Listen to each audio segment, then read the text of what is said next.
আসসালামু আলাইকুম বন্ধুরা, সবাই কেমন আছেন? আশা করি সবাই ভালো আছেন। আজকের ব্রেকিং নিউজ হলো নেইমারকে নিয়ে।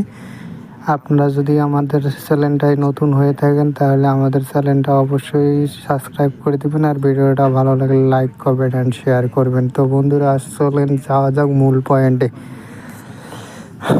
আপনারা তো জানেন বেশ কিছুদিন ধরে নেইমার ইনজুরির কারণে মাঠে নামতে পারেনি। পরবর্তী ম্যাচে সান্তোসের মাঠে নামে, কিন্তু তার হয়ে সে গোল দিতে পারে না। কিন্তু সে মাথায় গুরুতর আহত হয়ে সেখান থেকে তাকে একটি চায়নার মেডিকেলে নিয়ে যাওয়া হয়। সেখানে চায়নার মেডিকেলে চিকিৎসাধীন অবস্থায় তাকে বলা হয় যে বাংলাদেশের কারমাইকেল হসপিটালে তাকে নিয়ে যেতে হবে। তখন তারা সবাই মিলে কারমাইকেল হসপিটালে নিয়ে আসে তাকে, কিন্তু তারপরেও তাকে বাঁচানো সম্ভব হয় না বন্ধুরা। তাকে অপারেশন করার জন্য 50,000 টাকা চেয়ে বসে ডক্টর, কিন্তু তার পরিবারের লোক ম্যানেজ করতে না পারে, তার অপারেশন হয় না এবং সে নেইমার পায়ের ব্যথায় মারা যায় বন্ধুরা, তার হাঁটুর ব্যথায় মারা যায় বন্ধুরা।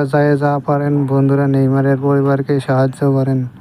নেইমারের 10 টাকা 20 টাকা যা পারেন বন্ধুরা, স্ক্রিনে দেওয়া নম্বরে নগদ বা বিকাশ পার্সোনাল যেটা ইচ্ছা সেটাতে দিতে পারেন। ধন্যবাদ।